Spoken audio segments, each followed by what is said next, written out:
अनमोल रचना का अध्ययन पाठक को न केवल दलित संघर्ष के इतिहास से अवगत कराएगा, बल्कि भविष्य की सफल रणनीति बनाने में वह मार्गदर्शन प्रदान करेगा जो शायद हजारों किताबें पढ़ने से भी संभव नहीं हो पाता। इस वीडियो में हम बात करेंगे आदि हिंदू आंदोलन के प्रवर्तक श्री 108 स्वामी अच्युतानंद जी हरिहर के बारे में। मैं ज्योति अंबेडकर और आप देख रहे हैं समता आवाज टीवी। ये उसी महान और जुझारू व्यक्ति की जीवन गाथा है जिनके लिए बाबा साहब भीमराव अंबेडकर अपने संबोधन में स्वामी जी से अनेक प्रणाम और आपका कृपा विलासी इत्यादि शब्दावली का प्रयोग करते थे। वह आरक्षण जिसे हम 1932 के गांधी अंबेडकर समझौते की उपज मानते हैं के मूल में स्वामी अच्युतानंद के छेड़े आदि हिंदू आंदोलन की एक महान संघर्ष गाथा रही है। स्वामी अच्युतानंद की अलग निर्वाचन क्षेत्रों की मांग ने नाक पकड़ोगे तो मुंह खुलेगा का काम किया और फिर दलित कांग्रेस व स्वतंत्रता आंदोलन के लिए प्रासंगिक बन सका। यकीन है इस अनमोल कृति से अवगत हो सफल दलित संघर्ष की रूपरेखा बनाई जा सकेगी।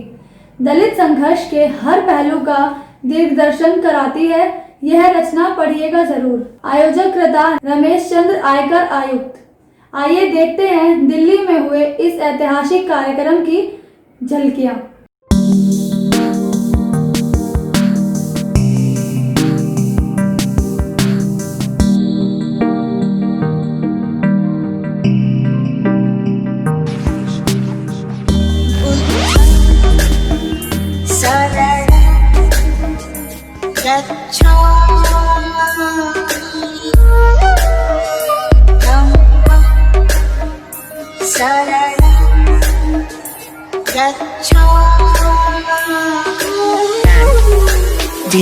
DJ Praveen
To listen to the sound.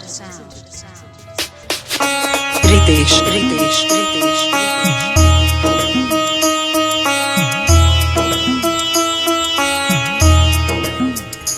and Praveen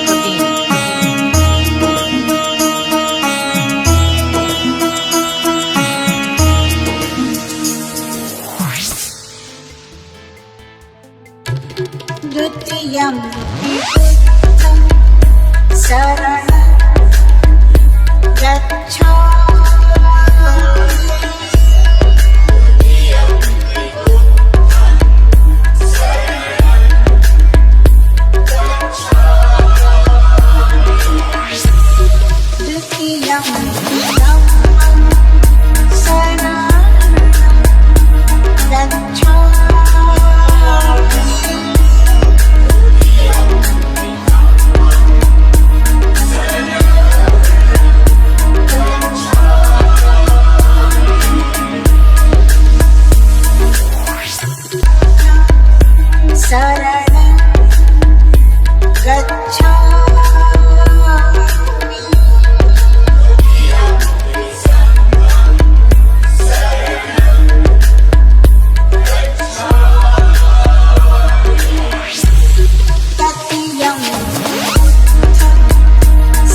Ritesh, Ritesh, Ritesh.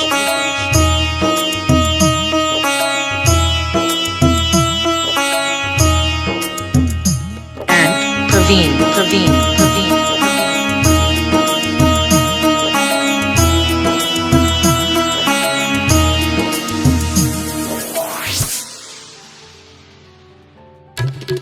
तृतीयं शरणं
DJ Praveen, Praveen, Praveen.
पश्चात तो हमारे पास समय बचेगा नहीं, तो उसी समय का सदुपयोग करते हुए मैं अब रिक्वेस्ट करूंगा हमारे बीच मौजूद एक विभूति डॉक्टर महेंद्र प्रताप राणा से, जो जवाहरलाल नेहरू विश्वविद्यालय जिस महान विभूति पर चर्चा करने के लिए आज अभी लोकार्पण हो रहा है, अभी लोकार्पण कब होगा कोई पता नहीं। मुख्य अतिथि रास्ते में हैं, वो कब आएंगे कोई पता नहीं है। समय में कामों के लिए कोई बाधा नहीं होती है, 2 बजे का 5 बजे शुरू। और जिस विभूति के बारे में चर्चा करने की आज हम लोग इकट्ठा हुए हैं और जिस कृति पर चर्चा करी है, ओरिजिनल कृति भी मेरे पास 1960 की जो चंद्रिका प्रसाद जिज्ञासु की है, और तमाम उनके लिखे हुए जो पत्र हैं स्वामी जी को, या कुछ लोग जो है जिनके स्वामी जी के इतिहास को खत्म करने की पूरी कोशिश कर रहे हैं और जिनकी वजह से वो लोग विदेशों में तक में अपना झंडा गाड़े और जिनकी वजह से वो आज हैं, हम उनको बड़ी देर में याद कर रहे हैं। 5 सितंबर 1979 को स्वामी जी का जन्म हुआ था। एक नहीं 8 भाषाओं के ज्ञाता थे स्वामी अच्युतानंद हरिहर। उससे पहले पूरे नॉर्थ इंडिया के आर्य समाज के वो जो है एक अग्रणी मतलब अध्यक्ष थे। लेकिन 1917 की जो घटना हुई है आगरा में, आगरा की घटना ने उनको झकझोर के रख दिया कि जैसे मंच बना था कुछ विद्यालय के लिए, एक प्राइमरी स्कूल की आधारशिला रखने के लिए, और उस आधारशिला में उस समय तो अछूत बोले जाते थे, अनटचेबल बोले जाते थे, जो कुछ भी डिप्रेस क्लास अंग्रेजों के समय में। बाकी समाज के बच्चे तो मंच पर बैठे और अछूत के बच्चे कुछ दूरी पर बैठे, जमीन पर बैठाए गए। वहीं देखा अच्युतानंद जी ने, हरिहर ने, जिनका नाम ओरिजिनल नाम था हीरालाल, और हीरालाल से जो उनको नाम था हीरालाल सन्यासी आर्य समाज में। उसके बाद से जब वहां से आगे बढ़ते बढ़ते जब चलते हैं, वहां से उन्होंने आदि धर्म को छोड़ा है और एक कह लीजिए वहां से विद्रोह के तौर पे उन्होंने कहा अच्युतानंद, अनटचेबल से उन्होंने कहा अछूत से अच्युतानंद, और वहां से कहे कि अच्युतानंद हरिहर में एक पहचान की लड़ाई 1917 के बाद स्वामी अच्युतानंद हरिहर ने शुरू। और वहां से जितने भी हम लोग कहते हैं, पहली चीज कि अगर आप किसी विद्वान को अगर छोटा करने होता, दूसरे को वहां एक फोटो और जरूर रख दीजिए कि यहीं से दलित इतिहास शुरू होता है। उससे पहले कोई दलित इतिहास था नहीं। 1871 में पहली जनगणना होती है। 1871 की पहली जनगणना में नमोशूद्रा की जनगणना हुई है बड़े पैमाने पर। पश्चिम बंगाल और बंगाल प्रेसिडेंसी के इतिहास को पढ़ना चाहिए।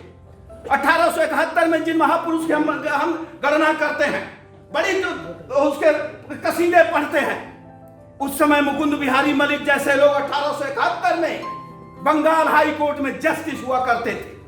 वो आरक्षण नहीं था उस समय, आरक्षण के पैदावार नहीं। 1871 में बंगाल प्रेसिडेंसी में 976 लोग जो उस समय पोस्ट ग्रेजुएट थे। याद रखना चाहिए, इतिहास पढ़ना चाहिए, इतिहास शुरू कहां से होता है। और सारा का सारा बंगाल के इतिहास को, नमोशूद्रा के इतिहास को जो 1871 की जनगणना में लिखा गया था, आज नमोशूद्रा और चांडाल, उस समय सेंसस कमिश्नर कहां बैठते थे? शिमला में बैठते। नमोशूद्रा ने उनको घेर लिया और शायद उतना बड़ा आंदोलन किसी ने सोचा नहीं होगा 1872 के बाद से कि आपने चांडाल हमारे नाम के साथ आगे कैसे लिखा। उसके बाद की सारी गिनतियां शुरू हो गई। उसके बाद इनका भी आंदोलन स्वामी जी का था। और उनके बाद जिन्होंने जो लोग राउंड टेबल कॉन्फ्रेंस में जो लेते हैं, इस बात की जो है कि क्रेडिट जाते हैं तीनों राउंड टेबल कॉन्फ्रेंस में, तीनों राउंड टेबल कॉन्फ्रेंस में एक बड़े दावे के साथ कह रहा हूं कि 2-3 लेटर तो मेरे पास भी कि स्वामी अच्युतानंद हरिहर उनके लिए बैठ के लॉबिंग कर रहे थे। हरिराम टामटा जैसे लोगों का चिट्ठी मेरे पास भी, टेलीग्राम की चिट्ठी भी मेरे पास है। एक होनहार युवक निकल रहा है, उस होनहार युवक को राउंड टेबल कॉन्फ्रेंस में जो है उसको बुलाया जाना चाहिए। और किसी भी 1871 से लेकर पहली जनगणना से लेकर के अछूत समाज, अनटचेबल समाज, डिप्रेस क्लास, कुछ लोग लगे हुए अपने महिमा मंडित करने के लिए, मनुष्य भी जलाने में, जबकि जलाने में वो नहीं थे।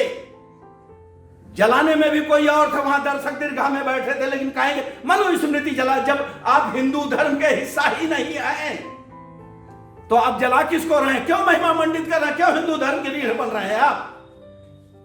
1927-28 राउंड साइमन कमीशन की रिपोर्ट आप देखिए। 1930 के बाद से उसमें आइए, राउंड टेबल कॉन्फ्रेंस में देखिए, 1931 की जनगणना देखिए, उसके बाद रमजे मैकडोनल्ड का डिक्लेरेशन देख लीजिए। 5 सोसाइटी रिकॉग्नाइज थी, हिंदू, मुस्लिम, सिख, ईसाई और डिप्रेस क्लास। यही 5 समाज उसमें गणना में आए हुए हैं 1931 की जनगणना में।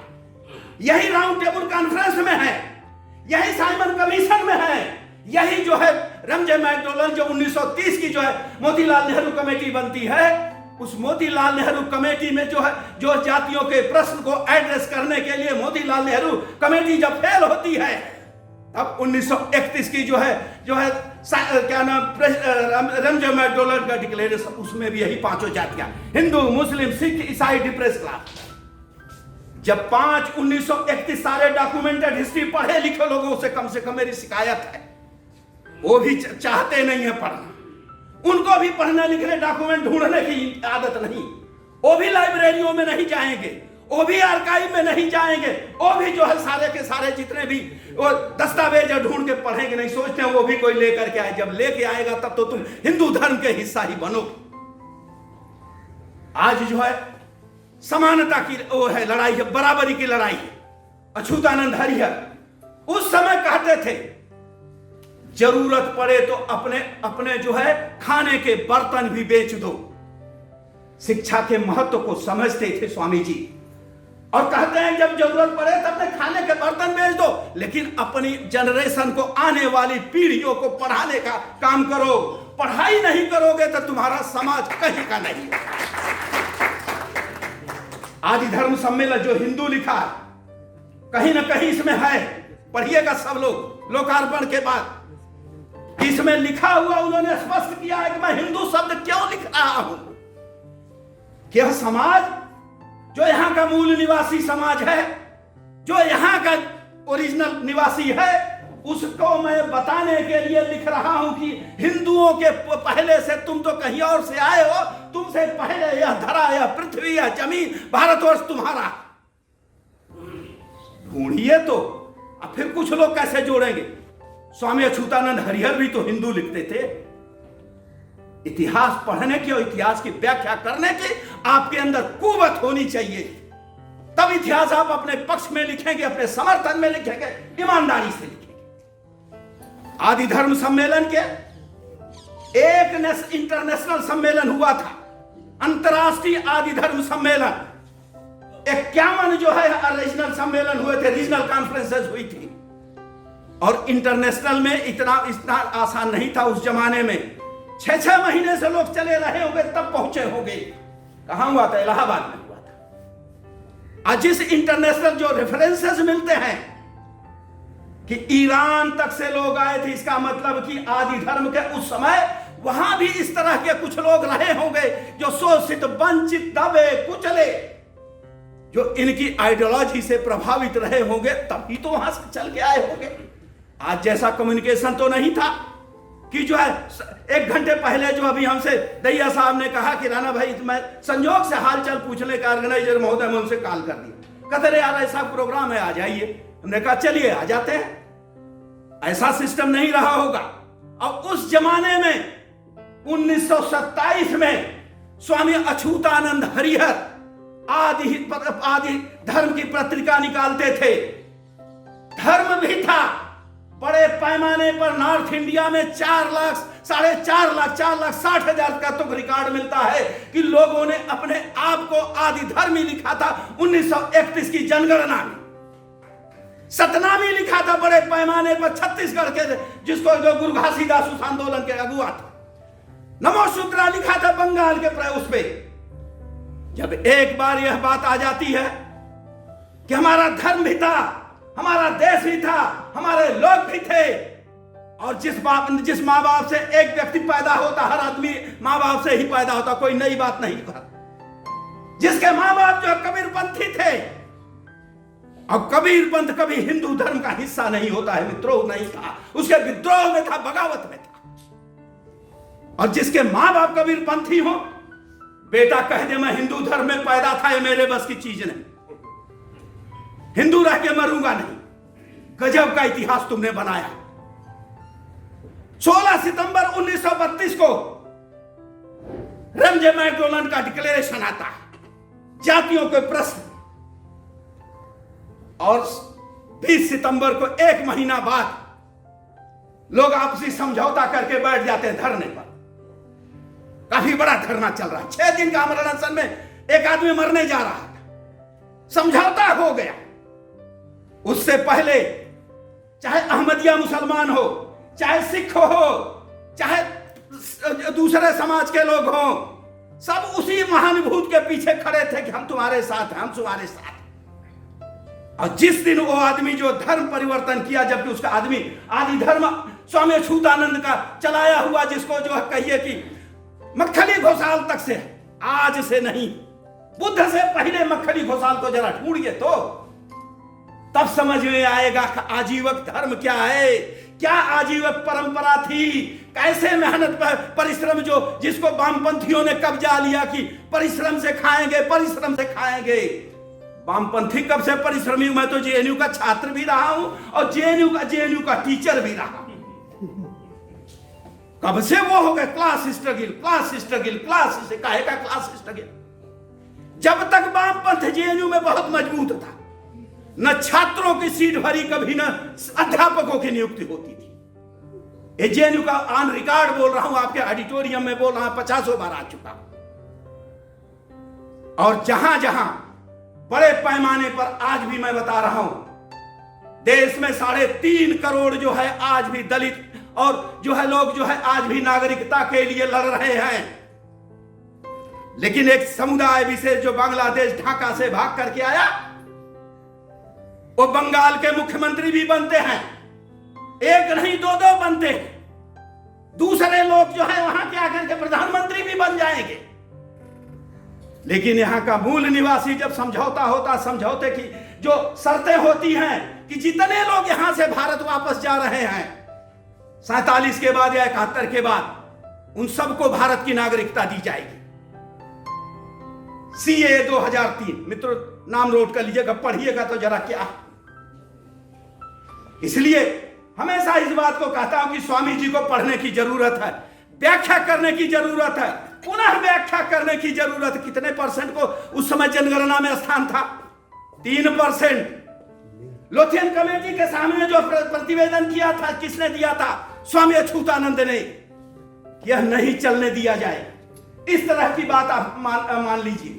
और ब्रिटिश हुकूमत ने उनकी बात मानी, उनके प्रतिवेदन को माना, उनके आंदोलन को माना। और मानने के बाद उसमें जो है इंडियंस की जो है जो जनगणना हुई, उसमें संख्या को बढ़ाया गया, 12% हुई। उसके बाद धीरे धीरे उनकी गिनती बढ़ती चली गई। और बार बार जब हम लोग इस बात को कहते हैं कि इतिहास को एक कहते हैं ना कि उसको मत मान लीजिए पैरामीटर, यहीं से शुरू हुआ, यहीं से शुरू हुआ। कानपुर में आदि धर्म सम्मेलन था और कानपुर के आदि धर्म सम्मेलन में स्वामी अछूतानंद हरिहर की जो सबसे बड़ी एक विशेषता थी, क्वालिटी थी, योग्यता थी कि आज नहीं जैसे ऑडिटोरियम में कुर्सी लग गई हम आके बैठ ली, एक दिन पहले 2 दिन पहले आके उस क्षेत्र का दौरा करते थे, उस क्षेत्र के लोगों से मिलते थे, विशेषतौर से महिलाओं से। और कानपुर में बड़े पैमाने पर महिलाओं ने स्वामी अछूतानंद हरिहर से शिकायत किया कि आपकी महिलाएं तो पुरुषों के साथ मिलकर के श्रमदान करती हैं, राष्ट्र निर्माण में काम करती हैं, अर्थव्यवस्था में काम करती हैं, हम तो अपने घर में अपने पुरुषों की शोषण होती है, जरा उनके लिए भी तो बोल दिया करिए। स्वामी अछूतानंद हरिहर कानपुर के सम्मेलन में सारी रिकॉर्डेड हिस्ट्री। तब क्या हुआ? फिर उन्होंने कहा कि नहीं मैं बात करूंगा, इस पे भी बात करूंगा।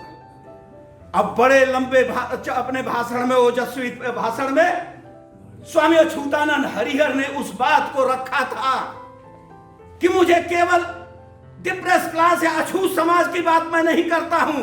जब मैं समाज में कहता हूं तो 50% औरतों के जो है आजादी की बात करता हूं। मुझे पता है कि आज नहीं तो कल भारत देश आजाद होगा। उनको सारी चीजें, इतना तो आइडिया थी ही, अगर 9-8 भाषाओं के ज्ञाता थे, संस्कृत से लिए, बंगाली से लिए, पंजाबी से लिए, सबके, तो इतना तो उनको पता था कि हां आज नहीं तो कल यह देश आजाद होने जा रहा है। और उसके बाद ये सारी चीजें जो होते होते अपनी जितने भी बातें आई, रीजनल कॉन्फ्रेंस चाहे इलाहाबाद में, एक जाति उन्मूलन सम्मेलन इलाहाबाद में और हुआ था आदि धर्म का। पुरुषोत्तम महर्षिदास टंडन जिनको कहते हैं, बड़े महापुरुष थे भाई। उस जाति उन्मूलन सम्मेलन में महर्षि पुरुषोत्तम लाल टंडन को एक तरफ अछूतानंद का मंच है, दूसरे तरफ इन लोगों का मंच चल रहा है। अछूतानंद जी ने कहा कि महर्षि जी आप तो बड़ा बढ़िया प्रवचन दे रहे हैं जाति उन्मूलन के लिए, जाति तोड़ने के लिए, जाति व्यवस्था खत्म करने के लिए, इरेडिकेशन ऑफ कास्ट के लिए। चलिए न जरा एक साथ पांति में पंगत में बैठा के मुझे जरा जलेबी तो खिला दीजिए, मैं मान लूंगा कि आप जाति तोड़ने के लिए आंदोलन कर रहे हैं और सच्चे सिपाही के तरह से आप कर रहे हैं। पुरुषोत्तम लाल टंडन उठ के चल दिए वहां से। तो इसी तरह से मित्रों बहुत सारी चीजें, अब मैं अपनी बात यही खत्म करूं कि बहुत सारी चीजें 1920 जुलाई 1935 को स्वामी अछूतानंद जी का जो निधन हुआ था, और उस समय भी बहुत चीजें हुई थी, उठापटक हुई थी। मैं तो खैर उस पर बहुत कुछ बोलूंगा तो बोलूंगा, घंटों बोलूंगा, उसमें कोई दिक्कत नहीं है, लेकिन सब लोग बेताब हैं मुख्य अतिथि को सुनने के लिए, तो मुख्य अतिथि को सुना।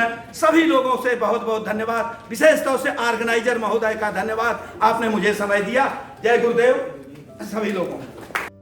इन्होंने अपने पांडित्यपूर्ण विचारों से हम सबको ज्ञान दिया, और इन्होंने जितना भी थोड़े समय बोले उतने समय उनके जो वचन हैं जो हमने सुने, उससे एक बात स्पष्ट हो जाती है हमको कि स्वामी अछूतानंद वास्तव में विराट व्यक्तित्व के मालिक थे। दुर्भाग्य से आज का समाज, जो आज की नई पौध है, वो नहीं जानती है। और स्वामी अछूतानंद जी के जो भी मिशन है, या जो भी उनकी शिक्षाएं हैं, या जो भी उनका इतिहास है, जो दलित रणनीति में एक अहम रोल प्ले करता है, उसी कड़ी में हमारे यहाँ कानपुर से एक रमेश भाई आए हुए हैं, और इन्होंने जो हमारे स्वामी अछूतानंद जी का जो आदि हिंदू आंदोलन है, इसका प्रचार प्रसार वहाँ, मैं नहीं शब्दों में बयान करना मेरे लिए मुश्किल है, क्योंकि इनके प्रोग्राम्स में मैंने भी अपनी हाजिरी दी है। और जो कानपुर में जो अछूतों का कब्रिस्तान है, जिसमें स्वामी जी की कब्र है या समाधि है, उसके रख रखाव या उसके निर्माण में उनकी अहम भूमिका रही है। ऐसे व्यक्ति जिनके पुरखों ने स्वामी जी को देखा है, सुना है, परखा है, समझा है, ये हमारी खुशकिस्मती है कि ऐसे शख्स हमारे बीच में मौजूद हैं। भाई रमेश भाई जो कानपुर से आए हैं, मैं उनसे आग्रह करूंगा कि वो 2 मिनट हम लोगों को स्वामी जी के बारे में आशना करें। भाई रमेश। आज बड़ी ही खुशी की बात है, बड़ी ही खुशी की बात है कि आज हम अपने बीच में उस महापुरुष के जीवनी पर ये तीसरी बार पुस्तक का विमोचन दिल्ली में हो रहा है। पहली बार हमारे पूर्व वक्ता ने बता भी दिया है कि पहली बार किताब छपी थी सन 60 में, दूसरी बार किताब छपी थी सन 68 में, और किताब छापने वाले पंडित चंद्रिका प्रसाद जिज्ञासु जो कलवार बिरादरी से थे, उनकी 69 में हमारे बीच में वो नहीं रहे, जिसके कारण जो कुछ और दस्तावेज विदेशों में जो हमारे समाज के लोग गए हुए थे, वो दस्तावेज, वो कागज भी उन्होंने पत्र भी भेजे, लेकिन वो तीसरी बार वो छप नहीं पाई। मैं ये कहना चाहता हूँ कि स्वामी अछूतानंद जी के बारे में तमाम हमारे वक्ताओं ने और आपने तमाम किताबें निकली उसमें पढ़ा भी है, मैं उसमें नहीं जाना चाहता हूँ। लेकिन एक आप सबको, क्योंकि यहाँ पर जो बैठे हुए हैं शायद कानपुर में ऐसे जो है महान शख्सियत, जो चुने हुए देश के चुने हुए लोग यहाँ बैठे हैं, मैं उन सबको प्रणाम करना चाहता हूँ कि क्यों स्वामी अछूतानंद जी को 27 बरस बाद याद किया गया है। 27 बरस बाद स्वामी अछूतानंद जी ने हमारे बीच में जो समाज के लिए आंदोलन किया, उनकी लड़ाई लड़ी, सन 33 में उनका जो है हमारे बीच से जाना होता है। भारत देश 1947 में 14 साल बाद आजाद होता है। 9 साल बाद डॉक्टर अंबेडकर बाबा साहब हमारे बीच में नहीं रहते हैं, और उसके 4 साल बाद तो 27 साल के बाद स्वामी अछूतानंद जी के जीवनी पर जो है वो किताब पंडित चंद्रिका प्रसाद जिज्ञासु के माध्यम से लिखी जाती है। वही एक किताब ऐसी किताब थी जिसके कारण आज लोगों ने, वही एक पहली किताब है, उस किताब के माध्यम से आज 5-6 लेखक हो चुके हैं, वो अपनी किताब लिख रहे हैं। ये नहीं बताना चाहता हूँ, आपको ये भी बता दूं कि कानपुर के अंदर 1925 में स्वामी अछूतानंद जी जो है एक समाज के बच्चे को लेकर गंगा घाट पर प्रवाह करने गए थे, और वहां पंडों ने प्रवाह करने से मना कर दिया था। स्वामी अछूतानंद जी ने प्रण किया कि हम अपने समाज के लिए इस सड़ी गली व्यवस्था से हट करके अपना स्थान देंगे, और उसके लिए उन्होंने 1925 में जब कानपुर में उन्होंने अपना स्थान बनाया, स्थायी निवास बनाया, तो उसके 2-3 साल के बाद कानपुर म्युनिसिपैलिटी बोर्ड ने तब तक जो है उसका जो है पट्टा अलॉट नहीं किया। लेकिन जब सन 28 में साइमन कमीशन आता है, लखनऊ में ज्ञापन दिया जाता है, कानपुर में ज्ञापन दिया जाता है, उसके 2 साल बाद 1930 में जो है जहां पर स्वामी अछूतानंद जी की समाधि बनी हुई है थाना नजीराबाद के सामने, 2 साल 1930 में वो जगह अलॉट हुई है। और आज कानपुर के अंदर सबसे बड़ा कब्रिस्तान जो समाधि स्थल है स्वामी अछूतानंद जी की, जिस समाधि स्थल का उस संस्था को हम लोग देखते हैं, चला रहे हैं, श्री 108 स्वामी अछूतानंद स्मारक समिति के नाम से उसकी देख रेख कर रहे हैं। कानपुर के अंदर 7 कब्रिस्तान हैं समाज के, लेकिन उसमें बाउंड्री न होने के कारण 90% जो है कब्रिस्तानों में कब्जा हो गया।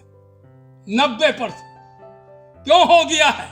इसलिए हो गया है कि हमारा समाज अभी भी जागा नहीं है। क्यों नहीं जागा है? कि हम अभी हमारे पूर्व वक्ता जी कह भी गए हैं कि हम बहुत चिल्लाते हैं, बहुत चिल्लाते हैं। एक पर्व आता है बुद्ध पूर्णिमा का, जो लोग सन 56 से लेके आज तक जितने भी लोग उसमें जा चुके हैं, अगर उनकी संख्या उस दिन दिखाई दे तो एक समाज में नया इतिहास लिखा जाएगा। लेकिन उस दिन दिखाई नहीं देते।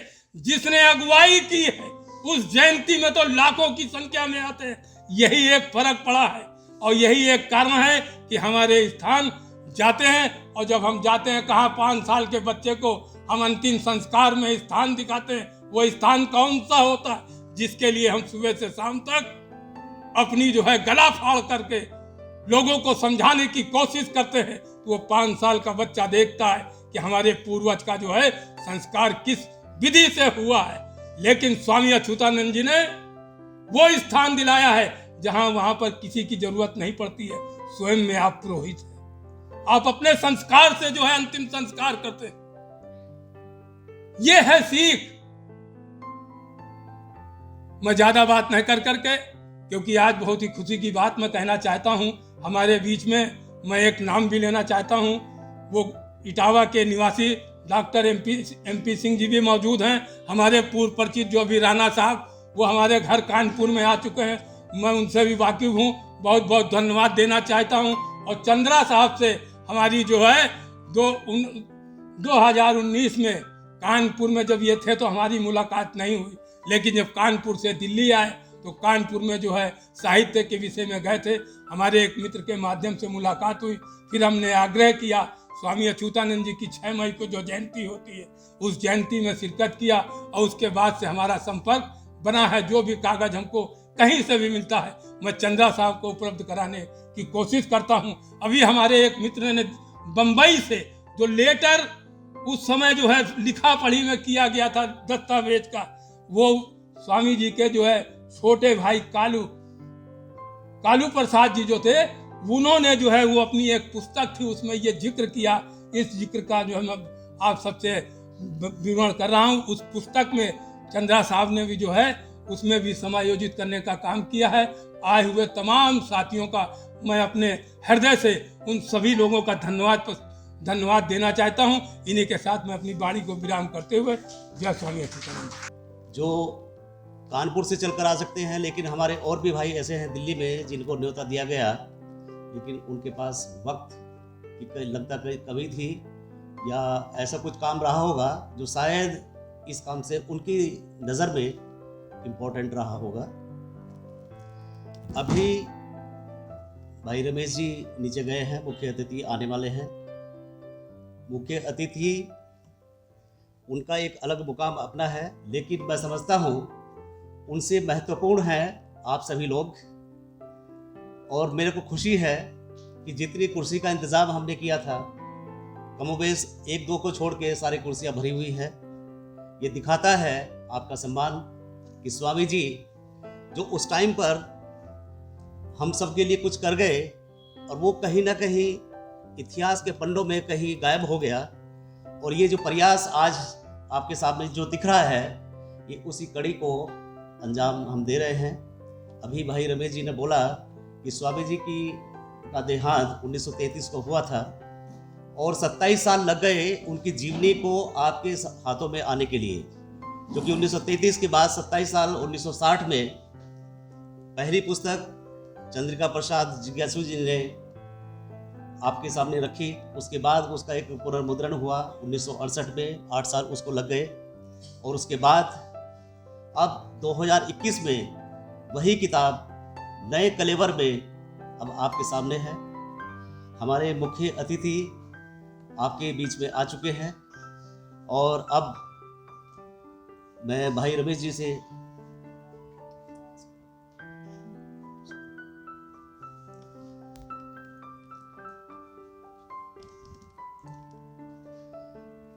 अभी जो हमारे विचार चल रहे थे वो सभी इनफॉर्मल थे, क्योंकि हर एक प्रोग्राम की अपनी एक मर्यादा होती है, एक कायदा होता है, तरीका होता है। उसी तरीके के मातहत हम लोग जो है आगे बढ़ते हैं और अब हम इस प्रोग्राम को फॉर्मल तरीके से शुरू करते हैं। सबसे पहले इस सभागार में उपस्थित हमारे सभी संभ्रांत व्यक्ति, कार्यकर्ता और समाज से जो अपना संबंध रखते हैं उसको आगे प्रगतिशील रखने में आप सभी का दिल से मैं स्वागत करता हूं। इस उपलक्ष्य में जो आज का दिन है 9 जनवरी 2021, श्री 108 स्वामी अच्युतानंद जी हरिहर उनकी पुस्तक का लोकार्पण एक बार फिर 1968 के बाद में आपके सामने होने जा रहा है। ये वो किताब है जो अंबेडकर काल से पहले के टाइम को दर्शाती है, और इस किताब में वो बातें हैं जो अभी तक आपके सामने नहीं थी, लेकिन इस पुस्तक के लोकार्पण के बाद में कुछ ऐसी चीज़ें आपके संज्ञान में आएंगी। आप में एक ऐसा क्रांति का संचार होगा कि एक नई दिशा और दशा जो समाज की है उसको ठीक करने में बहुत ही ये महत्वपूर्ण भूमिका निभाने वाली है। हमारे बीच में उर्मिलेश जी आ चुके हैं। वो किसी परिचय के मोहताज नहीं हैं, वंचितों और पिछड़ों की आवाज़ है वो। समाज, एक समतावादी समाज में एक गहरी पैठ उनकी है। उनके विचार, उनकी सोच, उनकी सकारात्मकता हम सब के लिए प्रेरणादायक है। जैसा आप सभी जानते हैं वो किसी और परिचय के में मोहताज नहीं है। आप सभी जानते हैं वो चाहे टीवी हो, प्रिंट हो, ऑनलाइन हो, मीडिया के हर फील्ड में उनकी दखल है। उन्होंने अपनी एक अमिट छाप छोड़ी है। उन्होंने अपना अध्ययन इलाहाबाद यूनिवर्सिटी, जेएनयू यूनिवर्सिटी से किया है, जो आप सभी जानते हैं बड़ी ही सम्भ्रांत संस्थान है। इसके अलावा उनकी लेखनी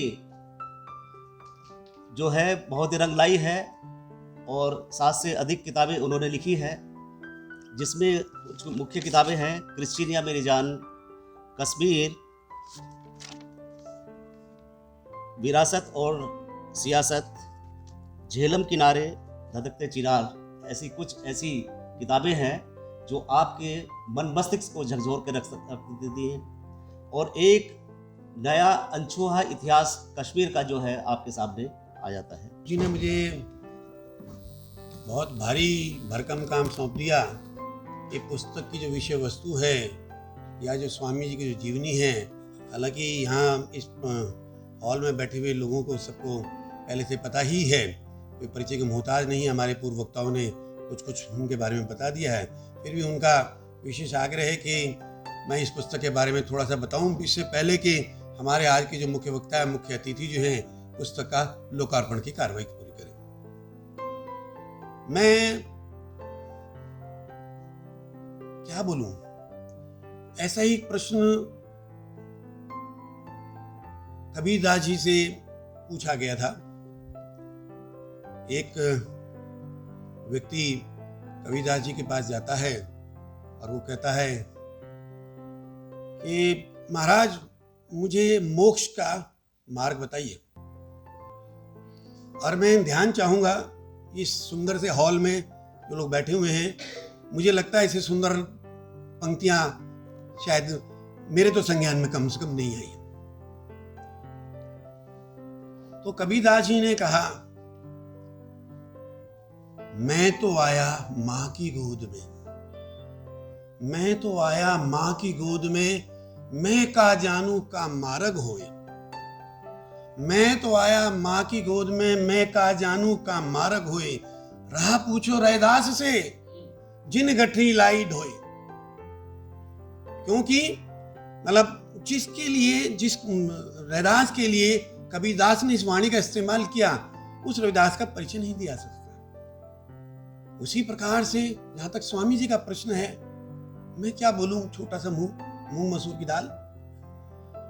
बाबा साहब अपने पत्रावली में, भाई राणा जी ने जिनके बारे में जिक्र किया था, वो कहते हैं अपने पत्रावली में, स्वामी जी को अनेकों प्रणाम, आपका कृपाभिलाषी, हमारे सब कुछ। बाबा साहब भीमराव अंबेडकर जिस महान विभूति के लिए इस प्रकार के शब्द इस्तेमाल करते थे कि आपका कृपाभिलाषी, स्वामी जी को अनेकों प्रणाम, मैं समझता हूं वो परिचय के मोहताज नहीं होने थे। लेकिन काल का क्रूर हाथ था, काल के क्रूर हाथों से ऐसे महान विभूति को हमने बुला दिया। उसके अनेकों कारण रहे हैं, उन कारणों की विवेचना करने का मेरा कोई विशेष इरादा नहीं।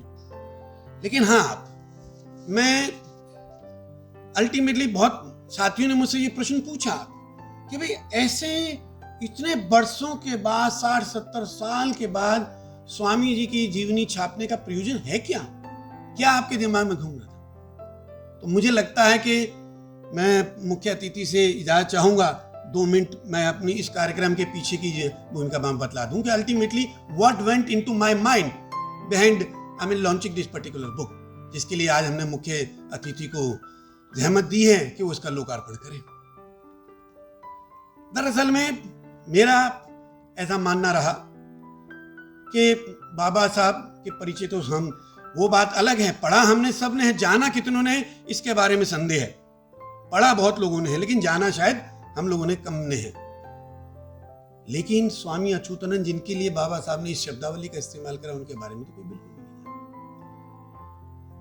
दलित आंदोलन, जैसे भाई सूरजपाल चौहान जी ने इशारा किया, उन्हीं की बात को मैं आगे बात बढ़ाता हूं कि दलित आंदोलन आज दिग्भ्रमित सा है।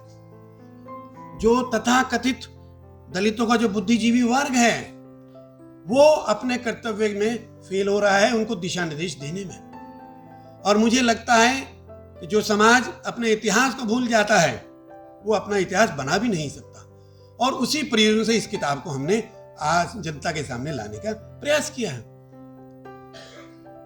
स्वामी जी का जहां तक प्रश्न है, कितना विराट व्यक्तित्व था। उत्तर में भाई राणा जी ने कुछ आंकड़े दिए थे। मैंने जितना स्वामी जी को अध्ययन किया है, मैं उसके ऊपर से मैं बतला दूं कि तकरीबन मैंने स्वामी जी की एक एक सभा, एक एक सम्मेलन, चाहे वो क्षेत्रीय थे, चाहे स्थानीय, चाहे लोकल थे, बिल्कुल ही उनका मैंने अध्ययन किया। जो भी मेरे पास उपलब्ध सामग्री है, मैं भाई राणा जी के जैसे या और जो मतलब शिक्षाविद हैं उनके जैसे मेरे पास ना स्रोत है ना मेरे पास साधन है, फिर भी लेकिन जो भी मेरे पास जिस सामग्री में जुटा पाया हूँ उसके ऊपर से मैंने अंदाजा लगाया, मैंने कैलकुलेशन की। और जो शायद आप लोगों के लिए बहुत बड़ी अचंभे की बात होगी, तकरीबन 15 साल के अंतराल में, 15 साल का अंतराल 1933 में स्वामी जी की मृत्यु होती है। काल के क्रूर हाथ स्वामी जी को हमसे छीन लेते हैं। और उससे 15 साल पहले लगा लीजिए, और बीच में 1-2 साल का लल पीरियड भी था। उसमें उन्होंने कल्पना कीजिए 208 सभाएं की थी। तकरीबन साल में 15 से 20 सभाएं वो करते थे। और वो भाई राणा जी ने जैसे बताया, उस वक्त ये साधन भी नहीं थे, व्हाट्सएप के साधन नहीं थे, ना ट्रेन था, ना बसें वगैरह थी। और उनकी पहुंच, ये साइड में लेफ्ट राइट और साइड में ये नाम लिखे हैं। इस ये जो छोटे छोटे से जो जो स्टैंडिंग्स लगे हैं, इसके अंदर साफ उल्लिखित है कि उनकी पकड़ अखिल भारतीय स्तर की थी। अगर मैं समझता हूं दलित आंदोलन को या दलित कार्यकर्ता को या दलित नेतृत्व को सफल होना है, तो मुझे लगता है कि स्वामी जी को पढ़ना ही होगा, उसके अलावा कोई उपाय नहीं है। और मैं ये बात क्यों कहता हूं कि हम लोग नेता बनने की बात तो करते हैं, और स्वामी अच्युतानंद नेता हैं भी, हमारे पुराने नेता रहे हैं, लेकिन जो हम भूल जाते हैं कि वो सबसे बड़े कार्यकर्ता थे। और कार्यकर्ता के तौर पर उन्होंने जो भी आदि हिंदू आंदोलन था उसको गली गली नुक्कड़ नुक्कड़ वो लेकर के गए। और हम आज दलित कार्यकर्ता अक्सर स्रोतों का जना रोना रोते हैं कि हमारे पास साधन नहीं है। आज अगर साधन नहीं है तो 1920 में 12 में साधन क्या रहे होंगे, हम उसकी कल्पना कर सकते हैं। तो उस वक्त उनका जो अनूठे तरीके थे उसके ऊपर हमको गौर करना होगा। उस वक्त मुख्य वक्ता को मैं बताना चाहूंगा, मित्रों, उन्होंने एक मुट्ठी आटा की एक मुहिम चलाई हुई थी। स्वामी जी अपने कार्यकर्ताओं के साथ में, जिसमें हमारे जो मंच पर बैठे हुए हैं बाबू बद्री प्रसाद जी के पुत्र MP सिंह जी जो पश्चिम बिहार में रहते हैं, ये अपने साथियों के साथ जाते थे और हर घर से एक एक मुट्ठी आटा इकट्ठा किया करते थे। एक मुट्ठी आटा इकट्ठा करते थे। और बस्ती छोटी भी होती थी, बस्ती बड़ी भी होती थी। और जो भी आटा इकट्ठा हो जाता था उससे जो अपना और अपने कार्यकर्ताओं का जो है अपना भोजन बनाते थे। और वो किसी के घर पे नहीं ठहरते थे, सार्वजनिक स्थल पे रहते, मंदिर में रहते थे, किसी भी चौपाल में ठहरते, किसी के घर में मेहमान नहीं बनते थे। और बाकी जो आटा बच जाता था, क्योंकि इतना आटा तो खाया नहीं जाएगा, तो उसको वहीं की वहीं उसकी बोली लगा देते थे कि भाई इसकी कीमत बाजार कीमत से 2 रुपया है। तो आप जो उसी में, चूंकि अभाव का जमाना था, उनमें से समाज के कुछ लोग उसको ले लिया करते थे 50 पैसे में, 1 रुपया में। और जो 50 पैसे या 1 रुपया जो इकट्ठा होता था, उससे स्वामी जी अपने आंदोलन का प्रचार प्रसार करते थे। और जिसके बारे में भाई महेंद्र जी ने जिक्र किया, आदि हिंदू अखबार, प्राचीन हिंदू अखबार, अछूत पत्रिका, ये सब अखबार ये स्वामी जी छापते थे और उससे नुक्कड़ नुक्कड़ में पहुंच गए। रावलपिंडी हो, लाहौर हो, पेशावर हो, इधर बंगाल हो, दक्षिण में दूर दक्षिण तक स्वामी जी की पकड़ थी। अगर मैं सही बताऊं, बाबा साहब को एक बार को अगर हम एक बार छोड़ दें, तो मुझे पूरे दलित इतिहास में स्वामी जी की जैसी पकड़ वाला अखिल भारतीय स्तर का नेता कोई दूसरा दिखलाई नहीं देता। 8 भाषाओं के ज्ञाता होने के अलावा, चाहे उत्तर का था व्यक्ति, चाहे वो दक्षिण तमिलनाडु का था, चाहे वो मद्रास का था, चाहे वो हैदराबाद का था, चाहे वो बंगाल का था, चाहे वो हमारे बंबई का था, वो कार्यकर्ता स्वामी जी को बड़े ही श्रद्धा के साथ, आदर के साथ देखा करता। तो स्वामी जी के बारे में तो इतना बोला जा सकता है कि मैं समझता हूँ 3-4 दिन लगातार बोल सकते हैं, और फिर भी उनके जो अनुभव है, जो उनकी जो सीख है, उसको हम पूरी तरीके से आत्मसात नहीं कर पाएंगे। लेकिन ये पुस्तक के माध्यम से हमने एक छोटा सा प्रयास किया है कि स्वामी जी को चूँकि ये पुस्तक लोगों की पहुंच से बाहर थी, और हमने कोशिश की है कि ये पुस्तक के माध्यम से स्वामी जी की जो छोटी सी जीवनी है ये आप लोगों के संज्ञान में लाएं। और जो मैंने बातें करी, इस पुस्तक में एक शेपक भी हमने डाला हुआ है। उस शेपक में हमने कुछ ऐसी सामग्री डाली हुई है जिससे कि जो है ना स्वामी जी का व्यक्तित्व, विराट व्यक्तित्व को और भी जो है ना मतलब पुख्ती मिलती है। वो शेपक इस पुस्तक की मेरी अपनी निगाह में हमने जानबूझकर उस शेपक को डाला है। इन्हीं शब्दों के साथ मैं, चूंकि आज हम मुख्य वक्ता को सुनने के लिए इकट्ठा हुए हैं, स्वामी जी के बारे में फिर कभी मौका लगेगा बोलने को, तो बहुत कुछ, बहुत मन करता है बोलने को, लेकिन आज समय की सीमा है। समय की मर्यादा को ध्यान रखते हुए मैं अपनी वाणी को इस मौके पर विराम दूंगा। और अब हम इस कार्यक्रम को आगे बढ़ाते हुए मैं मुख्य अतिथि महोदय, हमारे मुख्य वक्ता हैं, जिनके बारे में भाई विनोद जी ने बड़े ही सुंदर शब्दों में थोड़ा सा परिचय दिया। हालांकि बहुत बड़ा जो हमारे मुख्य वक्ता हैं, इनका व्यक्तित्व भी बहुत विशाल है। इनके बारे में जो भी थोड़ा सा इन्होंने बताया है, मैं उनसे आग्रह करूंगा कि अब इस पुस्तक का लोकार्पण करें, जिससे आज ये पुस्तक सबको मिल जाए। ये पुस्तक मैं सभी भाइयों बहनों से रिक्वेस्ट करूंगा, ये मैं बताना चाहूँ, ये पुस्तक यहाँ पर उपलब्ध होगी सब्सक्राइब करने के लिए। लोकार्पण के पश्चात प्लीज वेट करिए, उसके बाद हम हमारे जो मुख्य वक्ता हैं, मुख्य अतिथि हैं, इनके हम आशीर्वचन को किताब को पढ़ने से मिलेगा। मैं समझता हूँ आज हमारे जो दलित जो योद्धा हैं, जो कार्यकर्ता हैं, नेता हैं, उनको एक ऐसा मार्गदर्शन देगी जिसको जो अविस्मरणीय मार्गदर्शन प्रदान करी। इन्हीं शब्दों के साथ मैं अब मुख्य अतिथि, मुख्य वक्ता, मैं क्या कहूँ, भाई उर्मिलेश जी से आग्रह करूंगा, विनम्र आग्रह करूंगा कि वो आए और अपने आशीर्वचन से हमको नवाजें। सभी साथियों, मैं मास्क पहनकर बोलना या चलना या जीना बिल्कुल नापसंद करता हूँ, लेकिन मजबूरी है और हिदायत भी। और मैं बीच में थोड़ी एक छोटी सी सर्जरी के बाद सेहत में थोड़ा सा समस्याएं पैदा हुई, तो मैं इस तरह से जो डॉक्टरी सलाह है उसके मजबूरी में मैं ये पहनने के लिए बाध्य हूँ। इसके लिए मुझे माफ़ कीजिएगा। बल्कि किसी भी आयोजन में मैं पहली दफ़ा 8 महीने में उपस्थित हुआ हूँ, ये भी नहीं तो हम लोग आमतौर पे घर से ही अपना काम कर रहे हैं। This is the first time कि हम आपके सामने हैं और चाहते हैं कि और भी आगे हो और हालात बेहतर हो जाएं, तो इसलिए मास्क के लिए मुझे थोड़ा सा जरूर माफ़ कीजिएगा आप लोग। अब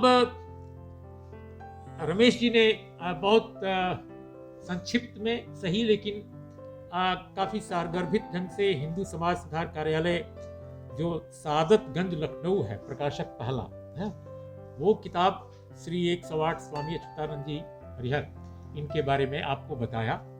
और चंद्रिका प्रसाद जिज्ञासु, इनके बारे में भी मैंने पहले पढ़ा था।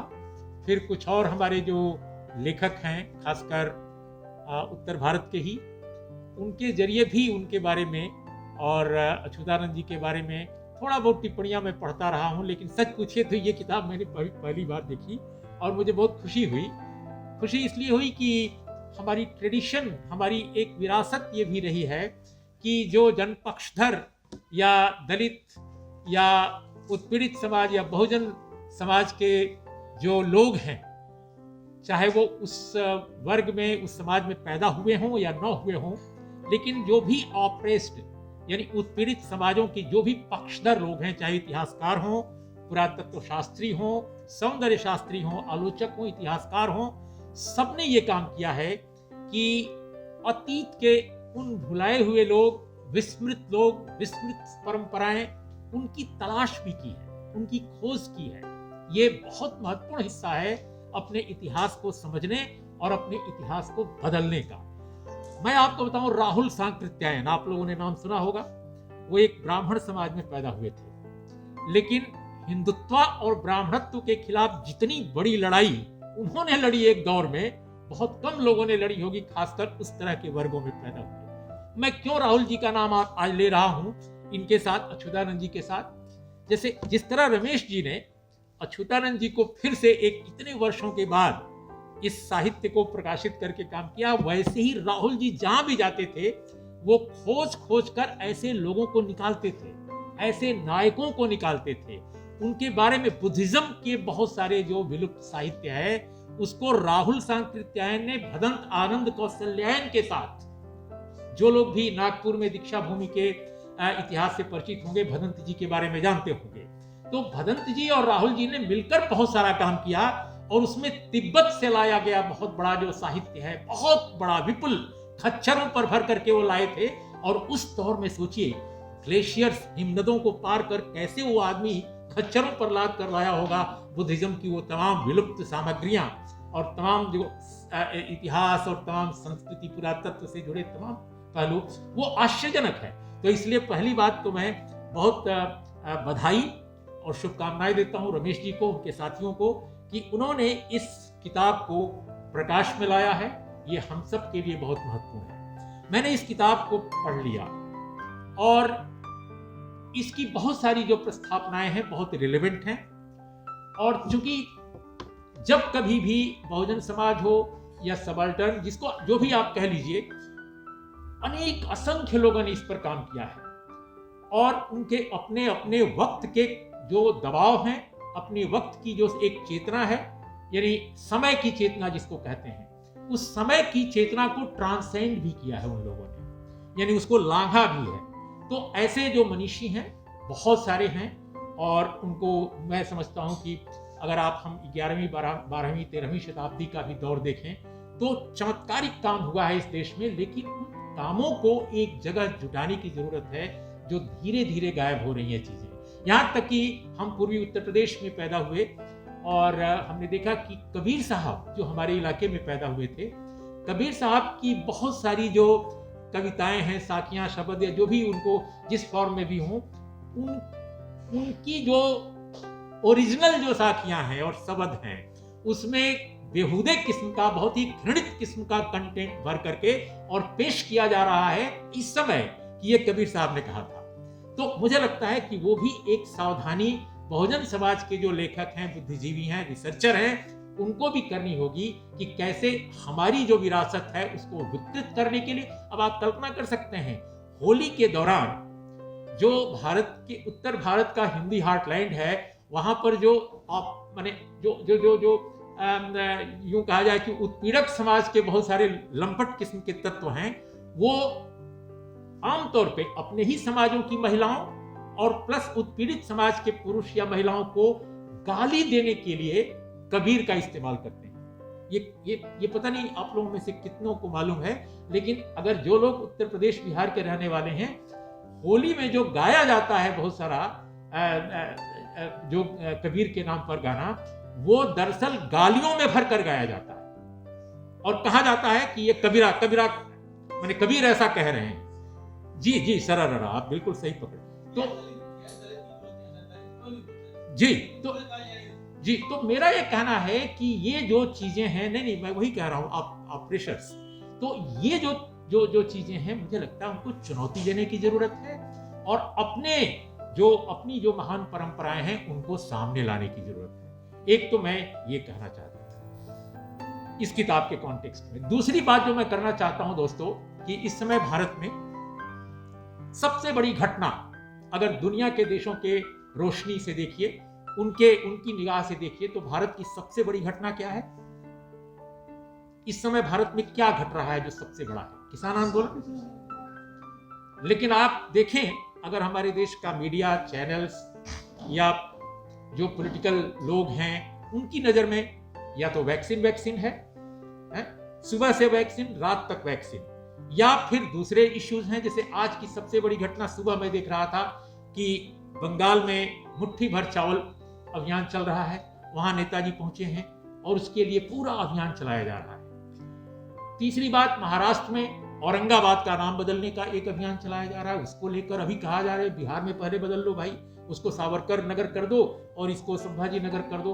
तो ये इश्यूज जो उठाए जा रहे हैं, इसको भी देखिए कि आखिर किसान आंदोलन जैसी एक अनोखी परिघटना भारत में कैसे घटी। फिर मैं अच्युतानंद जी और अंबेडकर साहब और आज के जो रिलेवेंट क्वेश्चंस हैं उस पर मैं आऊँगा और उसको मैं कोशिश करूँगा कि इसको समझने की कोशिश करें कि हमारे देश में बदलाव की जो चुनौतियाँ हैं, बदलाव के लिए जो लोग कोशिश कर रहे हैं, उनके सामने कितनी बड़ी चुनौतियाँ हैं। मैं एक सवाल आपसे पूछना चाहता हूँ कि उत्तर भारत में, खासकर हिंदी हार्टलैंड में, ऐसा कोई किसान आंदोलन क्यों नहीं हुआ अभी तक? या किसान आंदोलन नहीं, कोई भी और ऐसा आंदोलन जिसमें इतना बड़ा पार्टिसिपेशन हो, जिसमें इतना बड़ा कोऑर्डिनेशन हो, जिसमें इतनी बड़ी हिस्सेदारी हो, जिसमें एक नई संस्कृति उभर कर आ रही हो, क्यों? बहुत सारे लोग कहेंगे कि बिकॉज ऑफ एमएसपी, क्योंकि पंजाब में, हरियाणा में, पश्चिम उत्तर प्रदेश में किसान जो हैं ज्यादा बड़े उत्पादक हैं, वहां बाजार है, पहले से एपीएमसी है, इसलिए वहां पर इस तरह की बात उठी है। ठीक है, आपकी बात एक जायज है, ये विश्लेषण करने वालों की बात सही है, लेकिन आप इस बात को भी देखिए कि पंजाब, हरियाणा या पश्चिम उत्तर प्रदेश में ऐसे आंदोलन पहले कभी नहीं हुए, तो फिर ये क्यों? अगर इस आंदोलन की सामाजिकता को, इसके समाजशास्त्र का अब अगर आप व्याख्या करें, विश्लेषण करें, तो आप पाएंगे कि सबसे बड़ा कारण है कि ये आंदोलन बहुजनों का भी है, ये शूद्रों का भी है, वे उन तमाम लोगों का है जो सबाल्टर्न, जिसको आप कहते हैं सबाल्टर्न समूह कहते हैं, उनका है, किसानों का है। उत्तर भारत में, खासकर उत्तर प्रदेश, बिहार में, ये अगर इस तरह की चेतना, इस तरह का आंदोलन छेड़ने की बात होती तो तुरंत जातियों में, वर्णों में विभाजित हो जाता, क्योंकि वहां का किसान भी ब्राह्मण है, भूमिहार है, राजपूत है, यादव है, कुर्मी है, कोयरी है। तो ये जो वर्ण व्यवस्था का जो जकड़न है हिंदी हार्टलैंड में, जो सबसे बड़ी चुनौती है बदलाव की इस देश में, सबसे बड़ी चुनौती, वो उन प्रदेशों में है जहां ये आंदोलन नहीं उठा। और वो उठा कहां? जहां गुरु ग्रंथ साहब जो है उसकी धार्मिकता के केंद्र में है। और गुरु ग्रंथ साहब क्या है? आप हमें बताइए, गुरु ग्रंथ साहब हैं क्या? गुरु ग्रंथ साहब सिख गुरुओं की शिक्षाओं का केवल काव्यात्मक अभिव्यक्ति नहीं है। उसमें मुस्लिम हैं, उसमें सिख हैं, उसमें ऐसे लोग हैं जो हिंदू समाज के शूद्र लोग हैं, उसमें वे लोग हैं जो वर्ण व्यवस्था से बाहर के लोग हैं। क्योंकि हमारी जो भारतीय वर्ण व्यवस्था है, आप जानते हैं चातुर्वर्ण, चातुर्वर्ण जो है वो वैदिक जो साहित्य है, वैदिक साहित्य को अगर आप देखते हैं तो वहां पर उसकी शुरुआत हो गई थी। ये डॉक्टर अंबेडकर ने भी, जो मेरे हिसाब से मैं मानता हूं कि इस मॉडर्न इंडिया में या बाद के या उसके पहले के भी दौर में भी इतना बड़ा चिंतक, इतना बड़ा दार्शनिक, इतना बड़ा इतिहासकार, इतना बड़ा ध्येता मेरे हिसाब से कोई और नहीं दिखाई देता है। तो डॉक्टर अंबेडकर जैसा व्यक्ति भी अपनी किताबों में, अपने अध्ययन में साफ साफ बताते हैं कि चातुर्वर्ण वैदिक समाज में, वैदिक साहित्य में उसकी झलक मिलती है। और उत्तर वैदिक काल में वो सूत्रबद्ध हो जाता है, बहुत ही जकड़बंदी उसकी तेज हो जाती है। हिंदुत्व का जो दर्शन उनकी किताब है, उनका जो वॉल्यूम है, आई थिंक ये उनके सभी वाङ्मय में छठा है, 6वें नंबर का जो खंड है, तो उसमें वो इन चीजों को सामने रखते हैं। मैं कुछ ठोस बिंदुओं के साथ अपनी बात को धीरे धीरे कंक्लूड भी करूंगा। तो अगर आप देखते हैं गुरु ग्रंथ साहब के कॉन्टेक्स्ट में ये बात मैं कह रहा हूं कि गुरु ग्रंथ साहब में हिंदुत्व की जो चुनौती आज है उसका वो जवाब भी है। और कैसे है, देखिए मैं आपको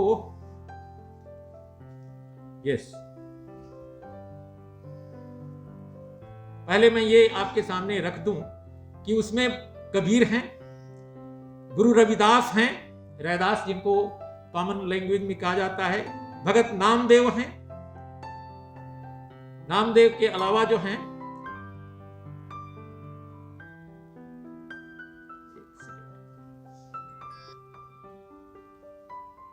हाँ ये नाम सारे, हाँ ये भगत त्रिलोचन हैं, भगत रामानंद हैं, भगत साधना हैं, भगत परमानंद हैं, भगत जयदेव हैं, भगत धाना हैं, भगत भीखम हैं, भगत बेनी हैं, भगत पीपा हैं। भगत पीपा बहुत ही महत्वपूर्ण अपने जमाने के पोएट रहे वो, और कविता में ही अपनी दार्शनिकता और अपनी वैचारिकता को व्यक्त करते थे।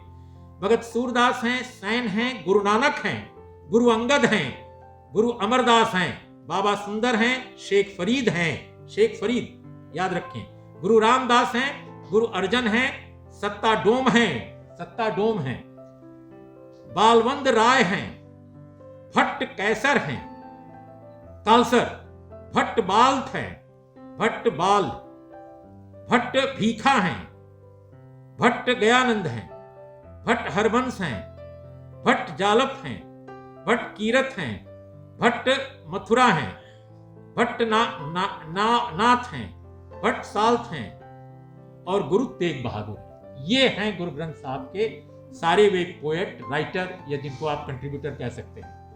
अब मेरा ये कहना है कि चूंकि मैं पंजाब के इस विरासत को याद कर रहा हूं कि अगर आप कनेक्ट करें इसको भारत की मौजूदा या अतीत की या जो ऑनगोइंग जो वर्ण व्यवस्था है, क्या वो डेमोक्रेसी के हिसाब से, जनतंत्र के हिसाब से क्या उसकी क्या समस्या है, और आज जो सत्ता हमारे सामने है, जो सत्ता मौजूदा सत्ता संरचना है, उसके बरक्स अगर हम इस सारे डेवलपमेंट्स को देखते हैं तो हम आज कैसे अपने गुरुओं या अपने जो शिक्षक हैं, अपने जो दार्शनिक हैं, अपने विचारक हैं, उनको कैसे हम अपने जीवन में उतार सकते हैं। क्योंकि हमने देखा है, हम जब भी जाते हैं, चाहे वो अम्बेडकरवादी लोग हों या अम्बेडकर को पढ़ने वाले केवल लोग हों, सभी लोगों को मैंने देखा है कि वो अम्बेडकर की तस्वीर पर, उनकी मूर्ति पर फूलमाला तो चढ़ाते हैं, लेकिन अम्बेडकर साहब ने जो कहा, जो लिखा, जो जीवन जिया,